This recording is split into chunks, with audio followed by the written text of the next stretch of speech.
is Mary Wallace. I'm a visual artist living in Wexford, and I'm a heritage specialist with the Heritage in School scheme. Today I thought I'd tell you about something really exciting I discovered at the bottom of my garden. So what did I discover?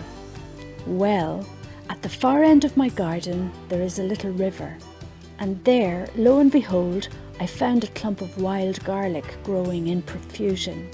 Imagine my delight.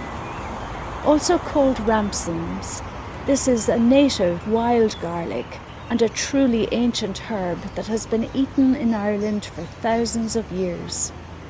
All parts of the plant are edible. As the season progresses and the leaves grow larger, we can make garlic pesto.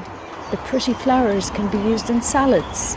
The seed heads can be pickled to make Irish capers. It has long been used for medicinal purposes, having antibiotic, anti-inflammatory, antibacterial and many more medicinal qualities. So, would you like to make some garlic pesto? It's so delicious and very easy to prepare. Here's what you do. Wash and dry the leaves.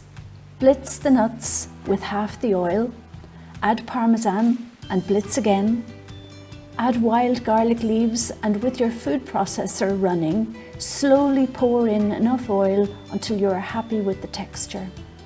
Season to taste, then spoon your delicious pesto into sterilised Kilner jars and store in the fridge.